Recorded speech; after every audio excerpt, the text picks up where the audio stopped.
J'attends justement que tu t'installes. Et j'ai toujours aimé chaque fois que nous venons dans la maison de Dieu que nous ayons avec nous nos Bibles. Ce matin, je vais m'excuser de ne pas utiliser ma Bible en papier. Car j'ai oublié mes lunettes. Et lorsque je lis, il y a des mots parfois que je ne vois plus clairement. Et je n'aimerais pas que tu sois en souci parce que je n'ai pas bien lu. Ce matin, nous allons évoquer l'appel de Dieu à l'égard de chacun de nous. Je ne sais pas là où tu es, si tu sais que Dieu te connaît. Amen.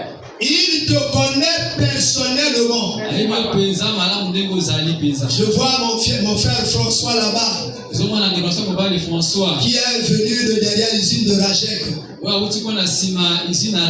Frère François, sois béni. Vous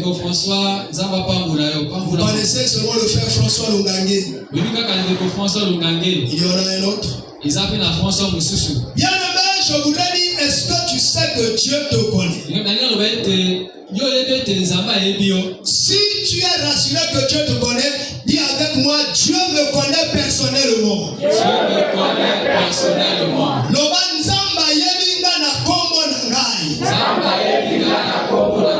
Très bien, tu dois être rassuré que Dieu te connaît.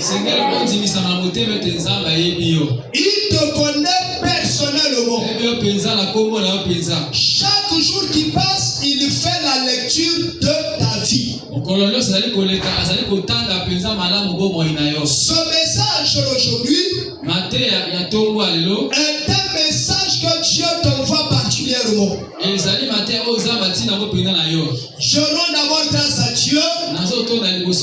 Mon frère David ici qui est l'interprète m'a envoyé un bout de papier. Il me dit, j'ai vu dans le songe pendant la nuit du 2 au 3. Et le 3 c'était hier, n'est-ce pas? Et c'est aujourd'hui, donc c'est du samedi au dimanche aujourd'hui. Il dit, j'ai vu en songe pendant la nuit du 2 au 3, mai 2026, où on a affiché un thème concernant le jeûne et la prière, et qui parle du redressement. Et tout à l'heure, j'ai entendu Dieu utiliser notre soeur Mwanabore, notre soeur Octavie d'Archa, qui est venue me dire à l'oreille que tu as beaucoup prié pour la restauration de l'église. Et Dieu a entendu ta prière. Mais il a dit une chose: la consécration. Toi-même tu dois te consacrer, et tous tes collaborateurs doivent se consacrer. Dieu attend seulement la consécration. Alors bien aimé, tout cela tombe à un moment où le mardi prochain nous commencerons une nouvelle marche dans le jeûne et la prière, qui terminera le dimanche après le culte. Et cela est une occasion de consécration. Mais Dieu ici nous parle d'une consécration permanente. Moi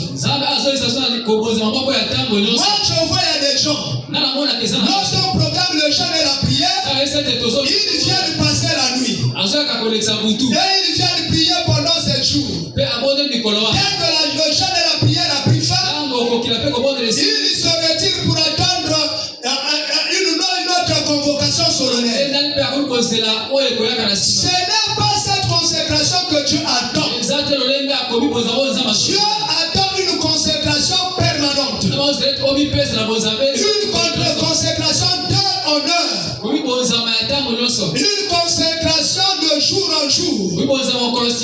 Une consécration à tout endroit, en tout lieu et à tout moment. Il nous appelle à la consécration. Ce matin, le thème est intitulé Appel de Dieu à ton égard.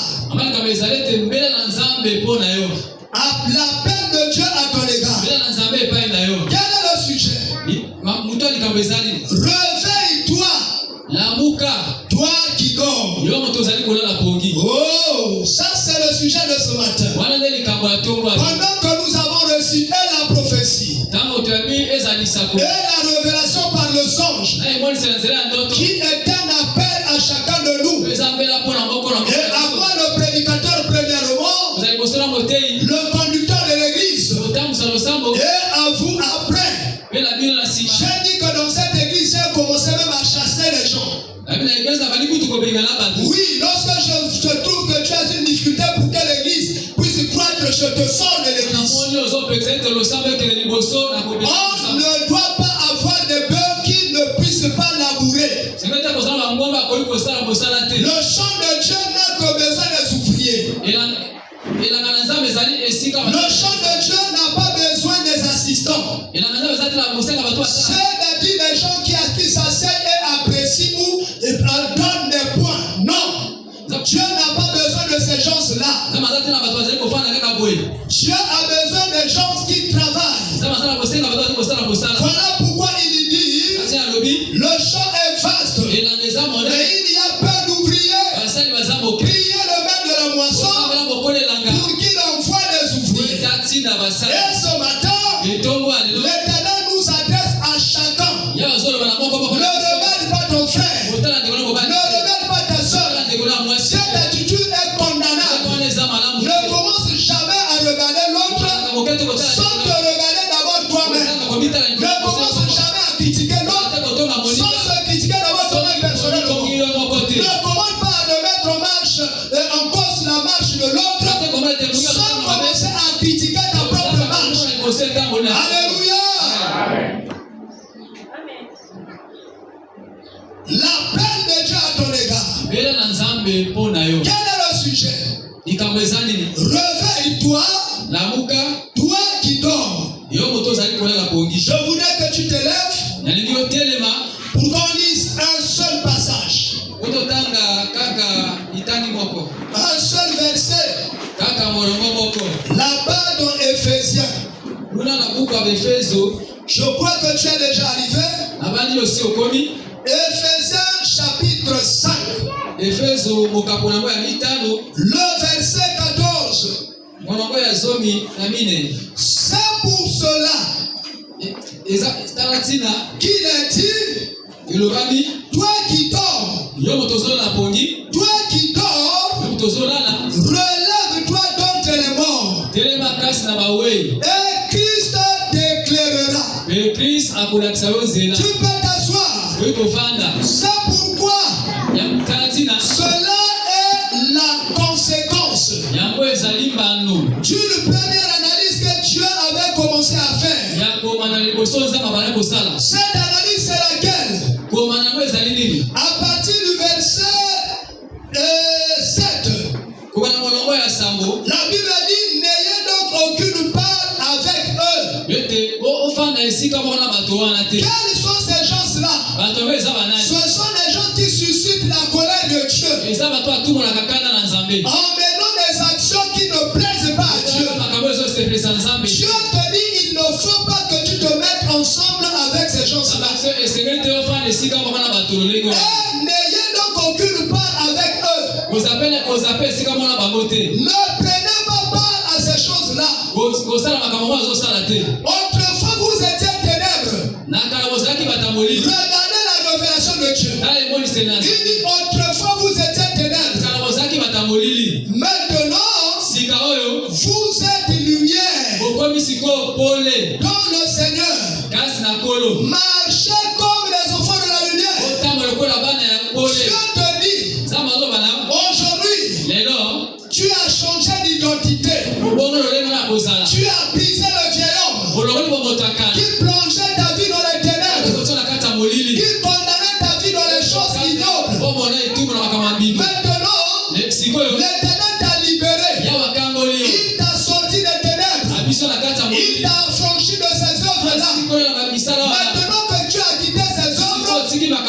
Parce que libéré de ses œuvres, tu dois changer de fréquentation. Tu dois changer de relation. Tu dois changer d'amitié. Tu ne dois pas rester à entretenir des amitiés qui te tirent vers le bas. Non, tu as déjà décollé. N'attache pas à ton avion une pierre pesante qui risque d'empêcher à ton avion d'aller plus loin, de prendre l'envol et d'atteindre le haut niveau. Tu es appelé pas pour la bassesse. Tu n'es pas un canard. Un canard a des ailes. Un canard ne peut pas voler. Il y a des chrétiens canards. Il y a des chrétiens cannes. Il y a des chrétiens canetons qui se disent ils ont la foi. Qui se disent ils ont la parole. Ils sont incapables de faire des choses que Dieu attend d'eux. Ils sont incapables de prier. Ils sont incapables de se sanctifier. Ils sont incapables de se débarrasser des relations impures. Ils sont incapables de se détacher de la mauvaise langue. Ils sont incapables de se détacher du mensonge. Alors la Bible dit qu'il faut faire attention avec la langue. La langue est un petit feu. La Bible le qualifie du monde de l'iniquité. Comment tu utilises ta langue? Comment tu utilises ta vie? Jésus a dit, tu n'es plus dans ces choses. Cela est classé dans le passé. Tu n'as plus de relation avec cette manière de faire. Tu es déjà sorti et sauvé de là. La Bible te dit, autrefois, vous étiez ténèbres et maintenant, vous êtes lumière dans le Seigneur. Marchez comme les enfants de la lumière. Oh, tu dois faire une marche conformément à ta vie. Conformément à ta vie. Tu ne dois pas faire comme autrefois. Car le fruit de la lumière consiste en toutes sortes de bonté, de justice et de vérité. Examinez ce qui est agréable au Seigneur. Examinez ce qui est agréable au Seigneur. Et ne prenez point part aux œuvres infructueuses des ténèbres.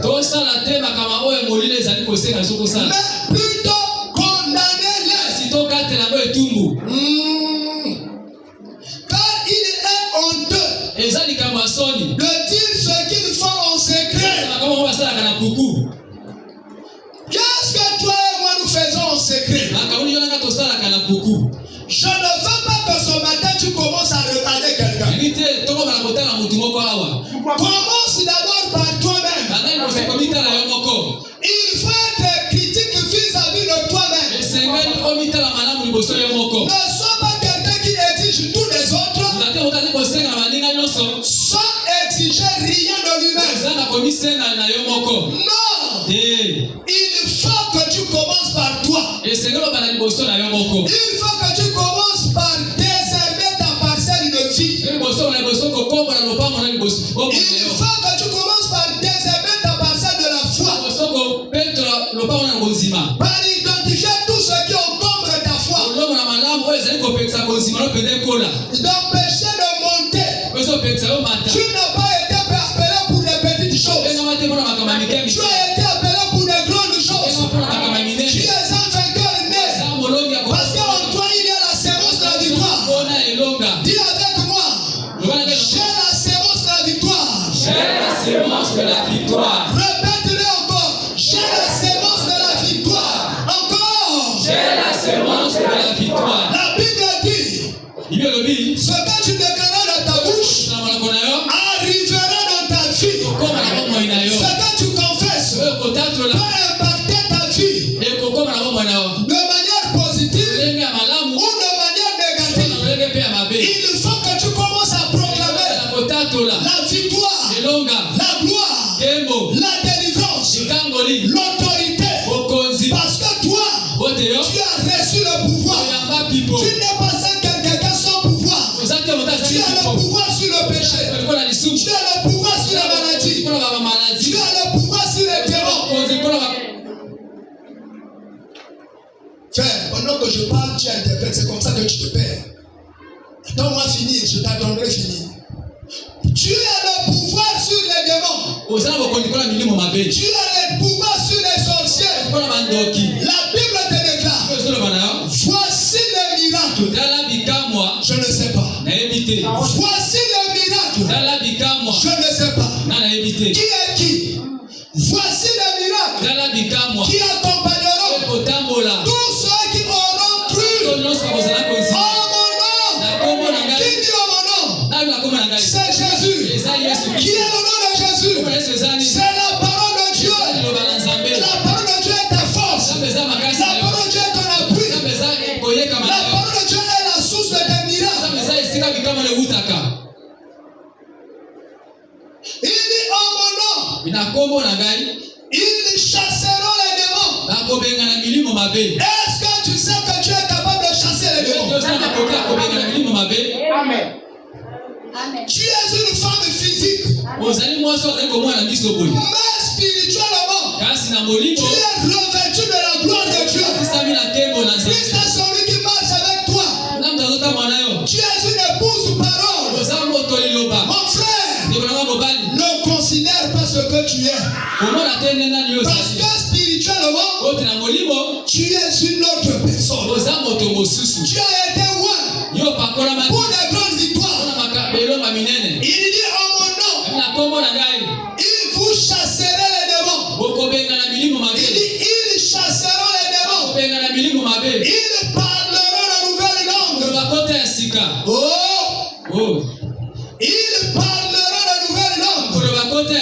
Tu seras comme Pierre. Une langue que tu n'as jamais apprise. Mais tu commences à en parler. Et les gens s'étonnent. Comment entendrons-nous ces gens-là parler de nos langues? En Médès. Comment entendrons-nous ces gens-là en parler en Teke, en Kimboshi, en Lari, en chinois, pendant qu'ils ne sont pas des Chinois. Mais parce que Dieu, qui est en même toi chinois, qui est en même temps Bagamboulou, qui est en même toi crétois, il parle toutes les langues. Lorsqu'il t'utilise, il met dans ta bouche ce que tu n'as jamais appris à l'école. Alléluia. La Bible dit, ils parleront de nouvelles langues. La Bible dit qu'ils saisiront les serpents. Le serpent, c'est le diable. Vous allez le saisir. Vous allez l'écraser. Vous allez le piétiner. Parce que sur la croix de Golgotha, cela a déjà été fait. Toi, tu n'es qu'un héritier. Héritier de cette victoire. Cette victoire remportée sur la croix. N'aie pas peur. Parce que ce qui nous fait échouer, c'est quoi? C'est la peur. La peur crée le doute. Et le doute enlève la confiance. Et la confiance ayant quitté, les promesses de Dieu ne peuvent plus se réaliser. Voilà ce qui fait l'échec des enfants. Ils saisiront les serpents. Même s'ils boivent quelques breuvages mortels, cela ne leur fera point de mal. Ils imposeront les mains aux malades. Et les malades seront guéris. Ici, on n'a pas parlé de pasteur. On n'a pas parlé d'évangéliste. On n'a pas parlé de bishop. Ni de prophète. Ni d'apôtre. Ni de docteur. Ils ont parlé de tous ceux qui auront cru. Ils ont parlé de tous ceux qui auront cru. Tout croyant a le pouvoir. Dis avec moi, j'ai le pouvoir. Je vois, il y a des gens qui ne le répètent pas. Est-ce que tu doutes de ton identité spirituelle? Dis avec moi, j'ai le pouvoir. Mon ami, un enfant de Dieu ne doit pas avoir peur de la taille des événements. On avait 7 fois plus que d'habitude. Mais les enfants de Dieu qui devaient être envoyés dans la fournaise ne se sont pas inquiétés. Ni Daniel, ni tous ceux qui étaient avec lui. Ils ne s'inquiétaient ni du lion, ni de la fournaise. Et c'est comme ça que leur Dieu, leur assurance, les a secourus. Ce Dieu-là, il est le même hier, aujourd'hui, éternellement. Si tu places ta confiance en lui, il fera les mêmes choses qu'il a fait à Shadrach, Meshach et Abednego. Il fera les mêmes choses qu'il a fait avec Daniel. Il écrira dans le mur de ta vie. Il séparera les choses anciennes avec les choses nouvelles. Il pèsera de l'or. Et il renversera les murailles de Pharaon. Et il reconstruira la nouvelle Jérusalem. Et ta vie sera une vie de victoire. Mon ami, il dit examinez ce qui est agréable au Seigneur. Et ne prenez point part aux œuvres infructueuses des ténèbres. Plutôt, condamnez-les. Car il est honteux de dire ce qu'ils font en secret. Mais tout ce qui est condamné est manifesté par la lumière. Car tout ce qui est manifesté est lumière. C'est pourquoi, c'est pour cela qu'il est dit, réveille-toi, toi qui dors, relève-toi d'entre les morts, et Christ t'éclairera. Je commence par le premier morceau où la Bible dit c'est pourquoi il est dit réveille-toi. Qu'est-ce que se réveiller? Voilà la question essentielle. Dieu parle à chacun de nous. Personne n'est exempté, même moi le prédicateur. Parce que c'est pas moi qui prêche. C'est le prédicateur principal. Lui, le Saint-Esprit, il utilise ma bouche et ma voix.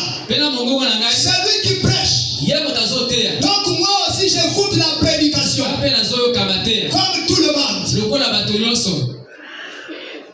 Il dit, c'est pour cela qu'il est dit, réveille-toi, toi qui dors. Qu'est-ce que ça veut dire se réveiller? Qu'est-ce que ça veut dire toi qui dors? Maintenant, commençons par faire travailler notre intelligence. Lorsque quelqu'un est en train de dormir, est-ce qu'il voit la lumière ou les ténèbres?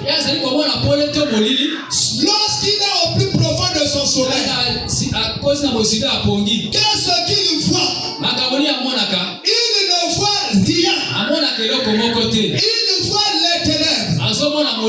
Dormir ici, c'est vivre dans le monde de l'iniquité.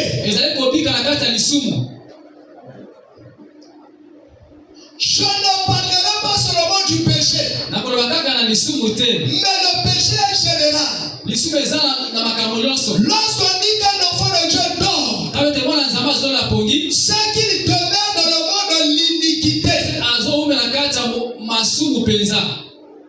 Qu'est-ce que ça veut dire l'iniquité? L'iniquité, c'est un péché où on est conscient que cela est un péché, mais on s'engage à le faire. On s'engage à emprunter cette foi.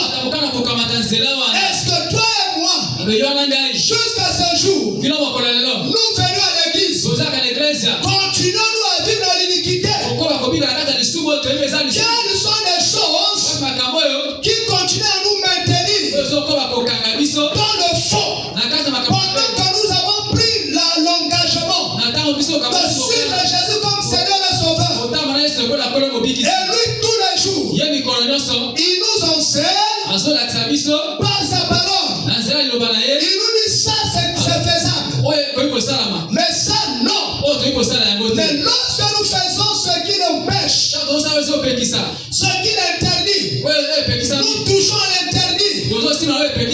Alors, nous plongeons notre vie, qui est israélienne, dans l'échec, dans l'obscurité. Nous nous faisons manquer le secours de Dieu. Alléluia. Amen. Lorsque nous prenons cette option de faire ces choses-là volontairement, nous sommes devenus des Akon. Parce que Akon, c'est la seule personne, malgré la multitude de ceux qui étaient partis en guerre. Lui, lorsqu'il est allé là-bas, combien de fois la parole lui a été prêchée? Il était enseigné. Il savait que lorsque tu vas en guerre, tu ne dois pas prendre le butin. Tu t'occuperas seulement de te battre. Tu ne prendras ni or ni argent. Mais encore lorsqu'il est allé là-bas, il a vu un nouveau manteau, tout brillant. Il a dit ça, je ne peux pas laisser. Je vais le prendre. Et il a pris avec lui le manteau. Il a vu le lingot d'or. Il a imaginé le prix que le lingot d'or donne. Tout l'argent qu'il peut gagner à travers le lingot d'or. Il a pris le lingot d'or. Et lorsque la bataille, la guerre a continué, Israël a commencé à perdre le terrain. Ne regarde pas Israël comme un groupe. Ne regarde pas Israël comme une église. Regarde Israël comme ta propre vie. Lorsque tu touches à l'interdit, comme Akon, ce qui va arriver, c'est que ta vie va commencer à plonger. C'est que ta vie va commencer à se noyer. C'est que ta vie va commencer à prendre de l'eau. Tu dois quitter le monde de l'iniquité. Lorsque la parole de Dieu te dit que ceci est un interdit, tu ne dois pas toucher à cela. Même si cela a donné des avantages aux païens, toi tu n'es pas de cette race. Tu es de la race des élus. Tu ne dois pas toucher à ces choses. Alléluia. Amen. Alléluia. Amen. Je me rappelle un jour, je suis venu ici. Un mari n'aime jamais une femme simplement pour l'amour. Il y a des choses qui font que le mari aime sa femme. L'obéissance, l'humilité, le service continu, le respect. Ces choses-là rendent le cœur du mari heureux. Et le mari est prêt à donner des cadeaux à une telle femme. Voilà pourquoi le livre d'Éphésiens dit: femmes, soyez soumises à vos maris, comme l'église l'est au Seigneur. Vous aussi, soyez soumises à vos maris. Mon ami nombreux parmi nous n'aime pas Christ. Nous sommes nombreux à ne pas aimer Christ. Tu doutes? Jésus peut nous le démontrer tout à l'heure. Un jour, il marchait. Beaucoup de gens le suivaient derrière. Et ses apôtres lui disent: Seigneur, regarde toutes ces personnes qui te suivent.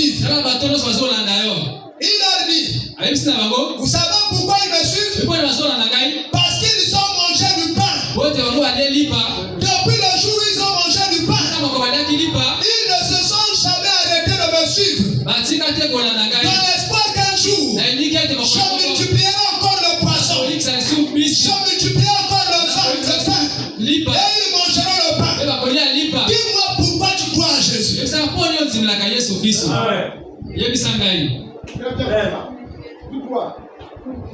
je te dirai si tu aimes Jésus ou non. Dis-moi pourquoi tu viens à l'église.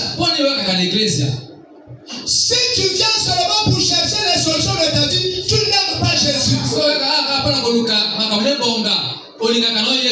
Vous allez seulement entendre les prières des enfants de Dieu. Jésus, j'ai étudié en Europe. J'ai étudié en Asie. J'ai eu mon diplôme en Amérique. J'ai eu mon diplôme en Arabie Saoudite. Je suis l'ingénieur qualifié en Italie. J'ai pas le travail. J'ai fait le jeûne de 10 jours. J'ai fait le jeûne de 40 jours. Même le jeûne que parle le frère Novi. Le jeûne de 92 jours. Il appelle ça le jeûne de Sarah. Il dit Seigneur, malgré toutes ces prières, je n'ai rien gagné. Seigneur, pourquoi tu ne m'écoutes pas? Pourquoi tu n'entends pas ma prière? Pourquoi tu ne réponds pas à ma prière? Je suis fatigué. Je vais chercher l'église où on va entendre ma prière. Mais c'est le même Jésus que cette église l'a pris. Alléluia. Cette attitude-là, même l'apôtre Paul ne l'avait pas. Il avait une épine dans son dos qui le chatouillait. Il finit de prêcher, de prier pour les malades qui étaient énormément guéris. Il revient chez lui. Il sent la douleur au dos.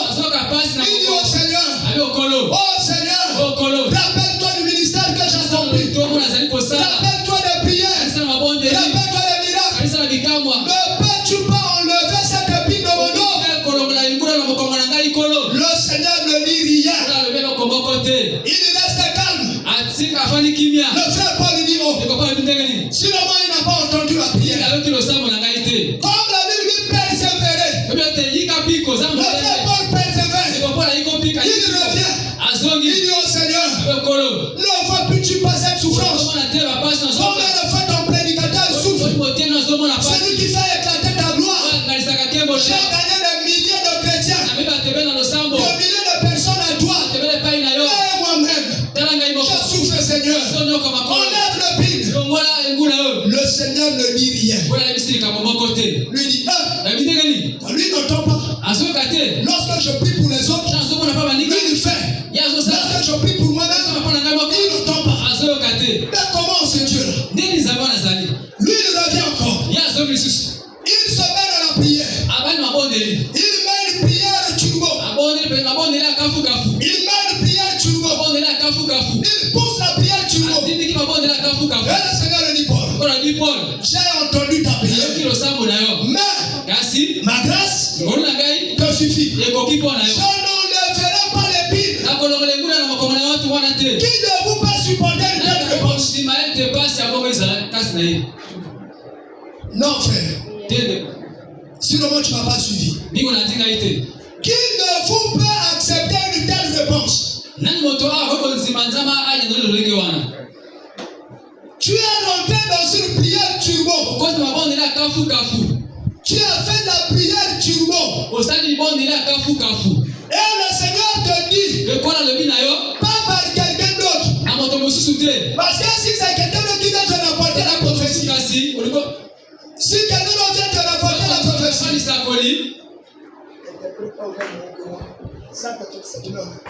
si quelqu'un d'autre vient te rapporter la prophétie, tu vas dire, non, il n'a pas écouté la voix de Dieu. Ça c'est le diable qui l'a parlé. Mais le Seigneur vient parler à Paul lui-même. Et Paul a arrêté de prier. Il a arrêté de prier dans ce sens-là. Il ne demandait plus à Dieu d'enlever l'épine qui était dans dans son dos. Jusqu'à sa mort, il a continué à offrir un service efficace. Ils n'en parlaient même plus.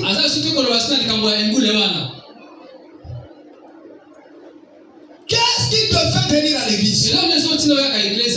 Dis-moi ta motivation pour venir à l'église. Et le Saint-Esprit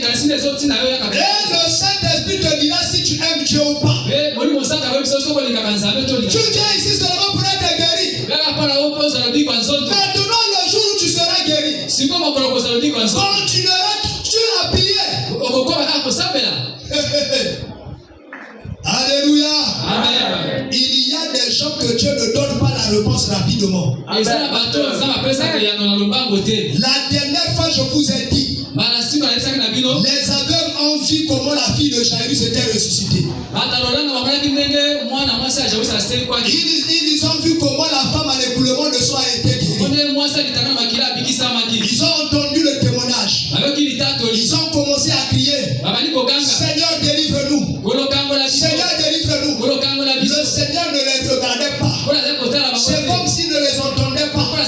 Il a continué à marcher. Et ils sont allés jusqu'à ce qu'ils soient arrivés à la maison. Ces gens-là sont rentrés dans la maison. Ils ont continué à crier.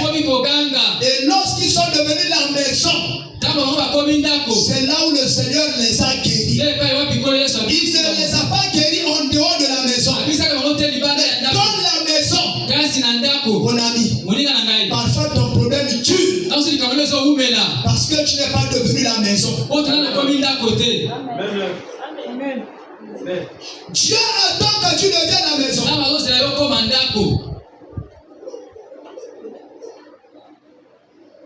Il faut sortir.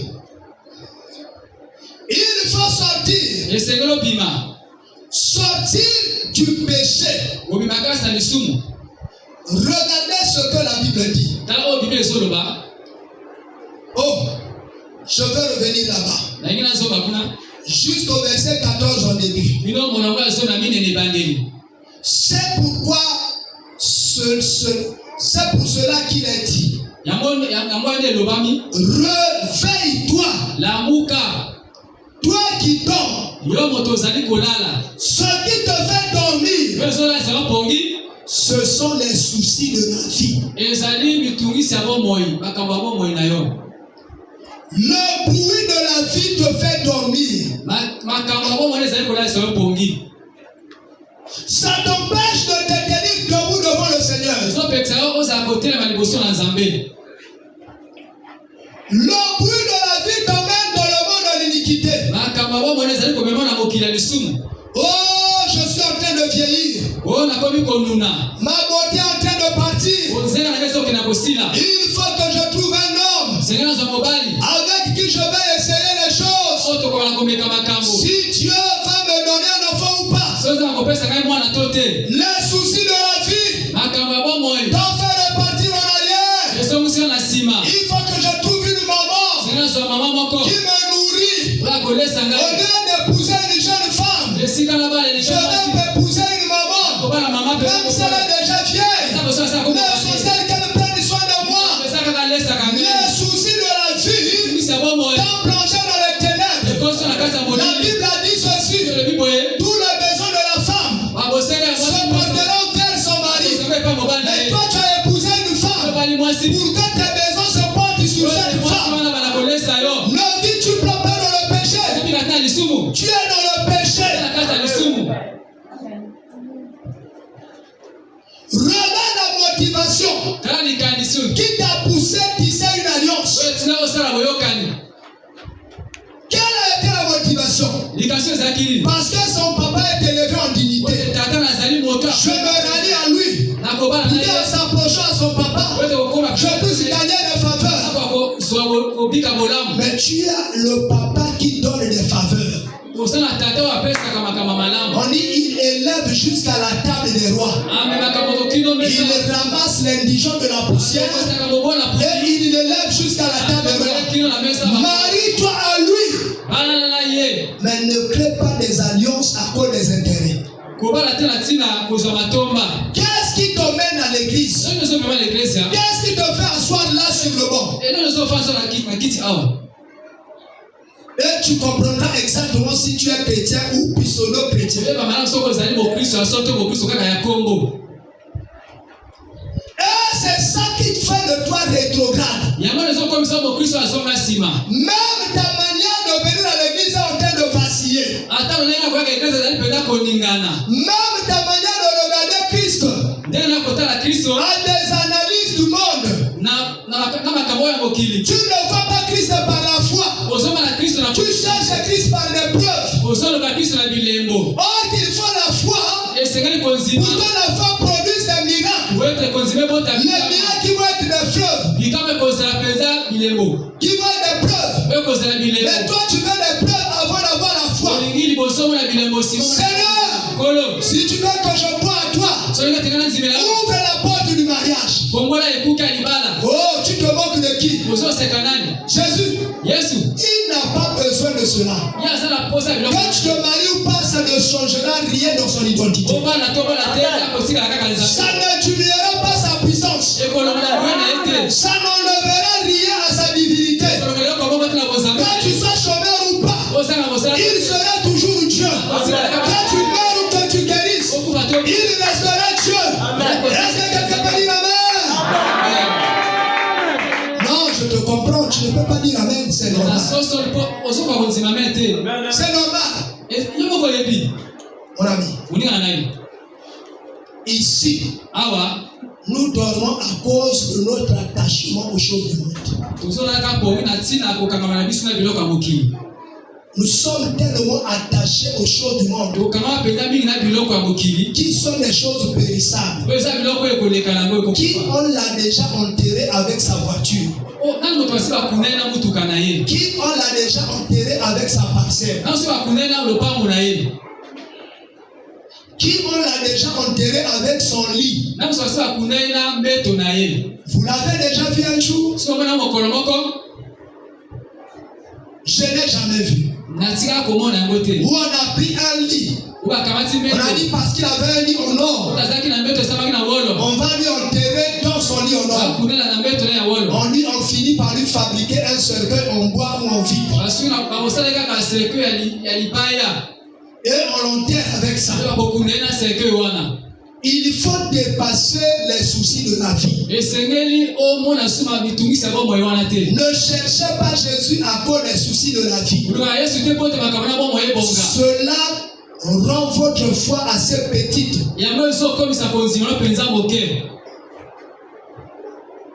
Nous devons sortir des soucis de la vie. Nous avons été déjà libérés. La Bible dit, si le Fils de l'homme vous affranchit, vous êtes réellement libérés. Seigneur, mes amis, mes frères et mes sœurs, lorsqu'une plaie va vers la fin, lorsqu'une plaie va vers la fin, même lorsqu'une plaie s'est refermée, vous sentirez toujours la démangeaison. Vous aurez toujours tendance à se gratter. Là où il y avait la paix. Et mon ami, lorsque Christ avait déjà renversé les principautés, a renversé les autorités, a renversé les esprits méchants dans notre vie, ces esprits-là continuent à crier dans leur désespoir. Et toi, lorsque tu entends ce cri-là, ça te fait peur. À partir de ce jour, affermis-toi. Crois que c'est la fin. Le Jésus, lorsqu'il te délivre, il te libère. Il met fin au règne du malade. Croyez en Dieu et croyez en moi. Nous adorons le Seigneur. La Bible dit, relève-toi d'entre les morts. Qu'est-ce que se relever d'entre les morts? Alléluia. Amen. Relève-toi d'entre les morts. Qu'est-ce que se relever d'entre les morts? Se relever c'est mener une nouvelle vie en Christ. C'est ça sortir de la vie de commun des mortels. C'est ça sortir de la manière de faire les choses de tout le monde. Est-ce que le jour où tu as l'argent, tu dois repartir dans le monde pour fêter la construction soit de ta maison, l'achat de ta voiture? Non. Tu dois célébrer cela avec Christ. Tu as dit, Christ m'a ramassé de la poussière. Il m'a oint d'huile. Et il m'a fait asseoir avec les grands. Je partage avec lui ce qu'il m'a donné. Ta manière de célébrer ce que Dieu t'a donné, c'est de payer ta dîme. C'est de donner tes offrandes. C'est de participer à l'œuvre de Dieu. C'est de construire l'œuvre de Dieu. C'est d'évangéliser quelqu'un. Pourquoi Dieu nous a sauvés? Pour que nous puissions sauver les autres. On pouvait dire, allez par tout le monde. Faire de toutes les nations les disciples. Baptisez-les au nom du Père, du Fils et du Saint-Esprit. Enseignez-les à observer tout ce que je vous ai prescrit. Il dit, moi-même, je suis avec vous jusqu'à la fin des temps. Est-ce que tu peux dire amen? Est-ce que tu as été sauvé? Est-ce que l'homme de la croix t'a libéré? Où est ton évangélisation? Ah oui, tu me dis que tu as été sauvé. Si tu as été sauvé, tu dois sauver les autres. Tu dois courir au secours de ceux qui ne sont pas sauvés. Arrêtons avec le faux discours qui nous trompent. Arrêtons avec les analyses qui nous donnent rien. Il y a de ceux qui attendent le salut. Ils sont dans le monde. Nous ne devons pas les attendre à l'église. Nous devons sortir de l'église. Nous devons aller les voir chez eux et leur parler de Jésus. Est-ce que tu crois que c'est cela? Amen. Que Dieu te donne la force de le faire. Alléluia. Amen. Tu as été sauvé pour sauver. Tu as été construit pour devenir bâtisseur. Tu as été élevé pour manifester le règne de Dieu.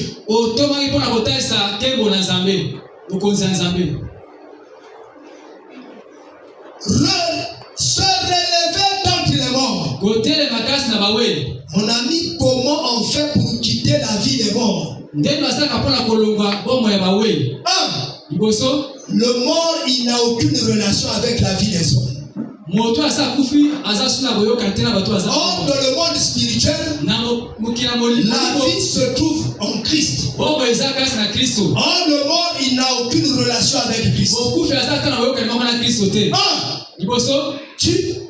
Toi, en tant que vivant, tu dois te rendre compte de ta relation avec Christ. Est-ce qu'il y a des gens ici qui savent qu'ils ont une relation avec Christ? Non. J'ai quelques doutes. Lorsque je vois la manière dont tu cherches les gens qui doivent prier pour toi, cela me montre que tu ne connais pas que Dieu te connaît et tu marches avec Dieu. Dis-moi, tu es comme une personne qui a la boulangerie chez lui à la maison. On fabrique le pain à la maison. Le jour il a faim, il sort de la maison, il laisse la boulangerie, il laisse le pain, il va chercher une boutique. Là on ne fabrique pas le pain et il vient acheter le pain. Maintenant tu me dis que tu connais que tu as une relation avec Dieu. Toi qui vis avec le boulanger, tu vas chercher le pain dans un kiosque. Là on ne fabrique pas le pain. Alléluia. Amen. Maintenant tu me dis Tu as compris que tu ne connais pas. C'est pas que tu n'as pas de relation, mais tu es ignorant de ta relation avec Dieu. Première chose, rends-toi compte que Dieu est ton Seigneur. Rends-toi compte qu'il est ton sauveur. Rends-toi compte qu'il marche permanemment avec toi. C'est là où commence la foi. La foi commence par la prise de conscience. Si tu ne connais pas que Dieu est avec toi, tu es dans les ténèbres. Tu vis comme un païen. Mais le jour où tu vas prendre conscience que je suis un temple de l'Éternel, que l'Éternel vit en moi, que je n'ai pas besoin d'aller le chercher ailleurs, parce qu'il est en moi, je dois revenir en moi-même pour parler au Seigneur qui vit en moi. Mon ami, dis-moi un peu. Tu es une femme, tu es marié, et tu te déambines dans toutes les rues pour aller chercher ton mari. Oh, mon mari, il est parti, il n'est pas revenu à la maison. Ton mari connaît la maison, il connaît la chambre. Attends-lui là-bas, il viendra sûrement, il ne restera pas dans la rue. C'est comme nous les chrétiens, on a Dieu en nous, on se promène pour aller chercher Dieu, on vacille d'église en église, on va de séminaire en séminaire pour aller chercher le Dieu que nous portons nous-mêmes.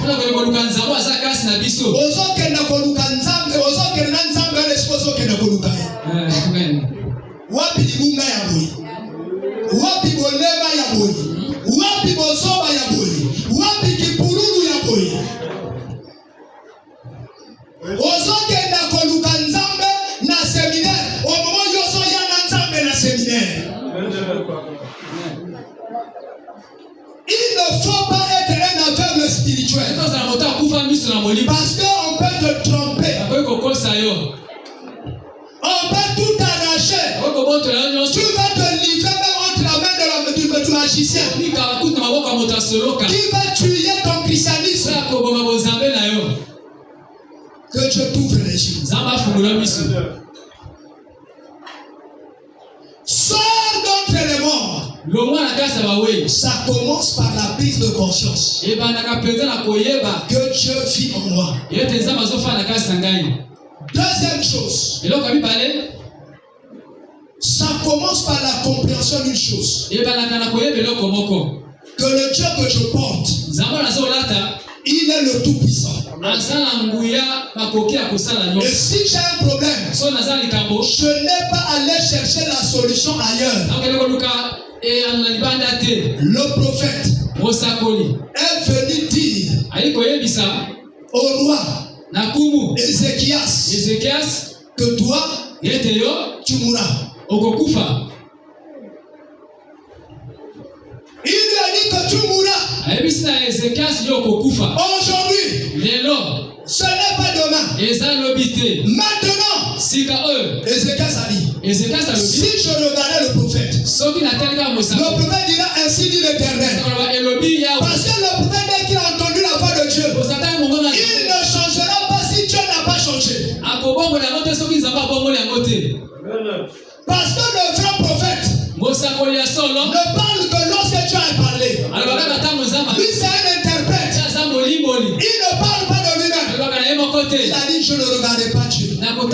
Il dit, si j'appelle ma femme, je lui dis, tu sais, le prophète est venu ici. Et il m'a dit, je mourrai aujourd'hui. Ma femme va commencer à pleurer. Et ça me rendra triste. Ça tuera ma foi. Il dit, je ne regarde ni mes enfants. Parce que si j'appelle mes enfants, je vois l'âge qu'ils ont. Et que je vais mourir aujourd'hui. Et ils vont rester aussi petits. Non, je serai malheureux. Il dit, je ne regarde personne.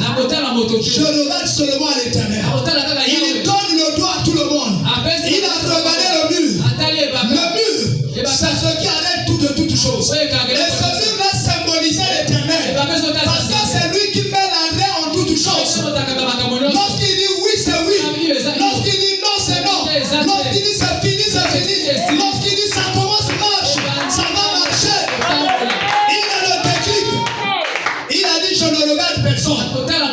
Qui tu regardes dans ta vie pour avoir les solutions de ta vie. Est-ce que tu regardes le pasteur? Le pasteur est faillible. Il y a le pasteur. Jésus-Christ, l'agneau de Dieu, qui est infaillible. Il faut que tu le regardes. Je lève mes yeux vers l'éternel, les montagnes. Je lève mes yeux vers les montagnes. Je lève mes yeux vers les montagnes. Oh, je lève mes yeux vers les montagnes. D'où me viendra le secours? Le secours me vient de l'éternel. Alléluia. Arrête de regarder les gens. Arrête de regarder le médecin. Tu vas là-bas, le médecin dit la maladie que tu as là. C'est fini. Il te reste quelques années pour vivre. Dis-toi, tu n'es que le médecin. Moi, j'ai le médecin des médecins. Lorsqu'il aura dit un seul mot, ma situation changera. Lorsqu'il aura dit un seul mot, les montagnes tomberont, s'écrouleront. Lorsqu'il aura dit un seul mot, les hommes proclameront la louange. Ils témoigneront. Et ceux qui savent dire, prophète, je ne te regarde pas. Il a refusé de regarder le prophète. Il a laissé partir le prophète. Si le prophète était comme toi et moi, il allait voir quelqu'un. Il lui fait ça, tu sais. J'ai été voir le roi. Je lui ai dit que tu vas mourir. Parce que le Seigneur m'a parlé. C'est que tu sais que le Seigneur me parle. Alléluia. Amen. Tu sais que le Seigneur me parle. J'ai dit au prophète que tu vas voir comment le prophète va nous mourir. On viendra à la veille du prophète. À la veille du roi. Le roi dit non, je ne regarde pas le prophète. Il se met seul devant l'Éternel. Il confesse d'abord ses péchés. Ça s'est tellement passé rapidement. Parce qu'un roi, il commande à l'heure, il va. Il appelle l'autre et il vient. Il fait tout ce qu'il veut. Il dit Éternel, prends pitié de moi. Regarde-moi Éternel. Pardonne mes fautes. Mais guéris ma maladie. Enlève ma condamnation. Lève l'arrêté que tu as mis sur moi. À peine que le prophète voulait sortir de la parcelle, le Seigneur du ciel a parlé. Repars voir le roi. Dis-lui qu'il ne mourra plus. Je lui ai ajouté 18 ans. Oh, il dit je lui ai ajouté 15 ans. Le frère a seulement voulu aimer 15 ans. C'est l'écriture. Révélation. Mais moi j'aime les 18 ans. Et il a dit, je t'ajouterai 15 ans. Ah, si c'était toi et moi, tu vas dire, mais Dieu, tu fais de moi un faux prophète. Donc à peine que j'ai dit au roi qu'il va mourir, et je ne veux pas lui dire que Dieu a dit qu'il ne mourra pas. Mais il va dire que j'ai fait un jeu. Et donc diront non, vous les prophètes, vous êtes des menteurs. Tu as voulu arracher mon argent. Comme tu sais que ça ne va pas arriver, tu as changé de prophétie. Mais comme ainsi dit l'Éternel, personne ne peut résister devant ainsi dit l'Éternel. Le prophète est reparti. Il dit roi, tu ne mourras plus aujourd'hui. Non plus demain. L'Éternel t'a ajouté 3 fois 5.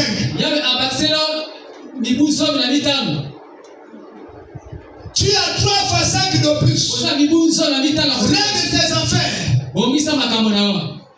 Et le roi s'est levé. Il a célébré. Pourtant on a déjà fixé le temps. Lui attendra les 15 ans passés. Après les 15 ans il pourra encore prier. Mais comme Dieu a déjà ajouté, il dit allons-y. Alléluia. Amen. Relève-toi d'entre les morts. Qu'est-ce qui fait que tu habites toujours dans les morts? Tu dois te relever par la vie de prière. Mon ami,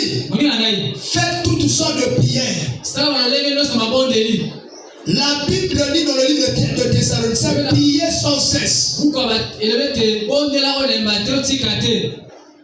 Multipliez les manières de prier. Vous savez, dans la vie chrétienne, on ne peut pas devenir un homme puissant, une femme puissante, sans une vie de consécration.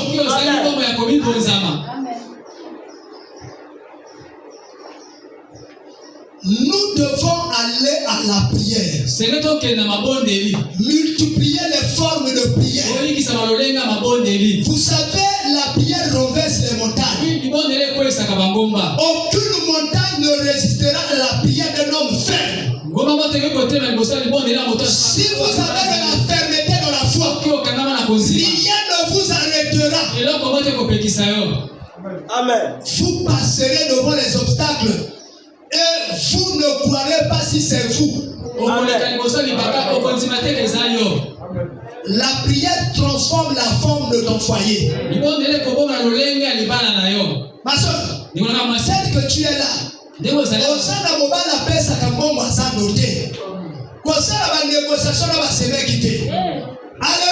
Amen.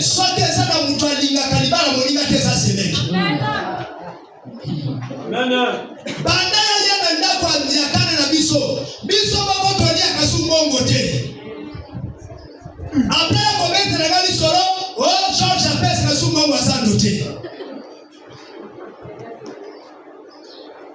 Na miso na yo beti na miso ya mawa, na simena na beti na miso ya ngwaku. Muko na Georges ya babia, Georges simbe sikono za mubali. Tangu na yo kimwa sina bolobolo, Georges za mubali. Wasimba kesika wana ole mbisa singate. George azongi na ndako abeni lisusu singa. Nesika zalaka fili ya mukeye mukanza. Wewe mukanza fili à 3 cordes. Alléluia. Amen. Il y a quelqu'un qui peut changer l'attitude de toute personne. C'est le Seigneur. Tu as une relation avec lui. Agenouille-toi et parle au Seigneur. Dis-lui, mon mari, je le comprends. Il a commencé à être autrement. S'il a créé une relation dans la vie, Seigneur, c'est toi qui juges, c'est toi qui divises, c'est toi qui sépares. Change la relation nouvelle qu'il a établie. Tranche cette relation. Réclame ton mari. Dis, Seigneur, c'est mon mari à moi. Ce n'est pas le mari de notre personne. Soit ni sa kamobalité, soit ni sa denzambe. Amen. Alléluia. Amen. Bien aimé. Je vais passer. La Bible dit relève-toi de toi. La vie de prière. Comment tu pries? Est-ce que tu pries en jeûnant? Est-ce que tu pries sur le jeûne? Combien d'heures tu restes dans la prière? Et lorsque tu es dans la prière, quelle est l'attitude que toi tu sens? Mon ami, il y a des jours où tu pries, tu commences à pleurer, les larmes commencent à couler, tu roules même par terre. Tu ne considères même plus le prix de ton habit. C'est à ce moment-là que tu sens que tu commences à prier. Tu n'as pas encore prié. Tu as commencé à prier. Et lorsque tu pries, ça effacera même la famille. Ça enlèvera même la famille. Lorsqu'un homme de prière prie, il oublie même de manger. Et les heures commencent à passer. Il a prévu 2 heures, il prie 4 heures. Il a prié, il a prévu une demi-journée. Il prie toute la journée. Levons-nous dans la prière. Quelle est cette haute montagne qui se tiendrait devant toi? Aucune montagne, aucun obstacle. Tu peux transformer toute ta vie. Tu peux transformer ton travail. Tu peux transformer ta famille. Ça dépend de la manière dont tu engages la prière. Mène une vie de consécration. Consacre-toi. Ce que tu as dit ne fais pas, ne fais pas. Ce que tu as dit fais, fais. Quel que soit ce que tu perdras, fais-le. Ce que tu gagneras, c'est plus que ce que tu perdras. Et commence à évangéliser. Vous savez, plus tu évangélises, plus tu mémorises la parole de Dieu. Plus tu expérimentes la puissance de la parole. Vous savez, si tu évangélises permanemment, tu deviendras même comme un fou. Quelqu'un va te dire des choses. Tu lui diras des choses qui vont l'étonner. Et lorsque tu es arrivé à ce niveau-là, plus rien ne résistera à ce que tu diras. Tu deviendras une flamme de feu. Tu deviendras un marteau qui brise le roc. Alléluia. Amen. Relève-toi dans tout le monde. Christ a besoin de toi. Oh, pour finir, la Bible dit Christ t'éclairera. Ne compte pas sur tes forces à toi. Il y a quelqu'un, lui l'appui qui ne manque jamais. Jacob se croyait seul. Là-bas dans Genèse 28 et 29. Et il avait peur de tout. Mais lorsque Christ l'a éclairé, il a ouvert les yeux. Il a dit, c'est ici la porte des cieux. Oh, que Dieu était ici, je ne savais pas. Dieu est avec toi. Tu vas le chercher là où il n'est pas. Mais pourtant tu le promènes avec toi. Laisse que Christ t'ouvre les yeux. Tu vas changer les choses. Tu vas changer ta famille. Tu vas changer l'écho de ton travail. Tu vas changer ton quartier. Mon ami, nous pouvons changer ce quartier. Si vous voulez en semer une semaine ici, on arrête de manger. On commence à prier pendant une semaine. On ferme la porte. On demande le changement de ce quartier. Vous allez voir les choses vont changer dans ce quartier. Alléluia. Amen. Alléluia. Amen. Vous savez notre défaut, c'est que nous restons trop longtemps au travail de César. Le travail de César nous empêche à se mettre dans l'œuvre de l'Éternel. Lorsqu'on proclame l'œuvre de l'Éternel, lui-même il accompagne l'œuvre. Lui-même il attire les personnes. Lui-même il change les vies. Lui-même il manifeste la gloire. Qu'est-ce qui résistera devant toi? Je le crois. Aucune maladie, même pas l'association des sorciers. Qu'est-ce qui fait que vous ayez peur? Parce que vous priez de moins en moins. Parce que vous ne lisez pas la parole de Dieu. Parce que vous ne méditez pas la parole de Dieu. Parce qu'on échoue sur beaucoup de choses. À cause du manque de consécration. Purifiez vos mains. Pauvres pécheurs. Nettoyez vos pieds. Regardez là où vous allez. Mettez fin à ces visitations nocturnes. À ces visitations ignobles. Recommandez-vous à Dieu. Plongez votre vie dans la vie de prière. Et regardez de bout en bouche ce que vous faites. Ne te laisse pas emporter par la vie du monde. Par la vie des querelles. Par la vie de jalousie. Par la vie de division. Même lorsque quelqu'un de la famille se lève, fait créer en toi la vie de la colère, sache qu'il est un instrument du diable. Il veut te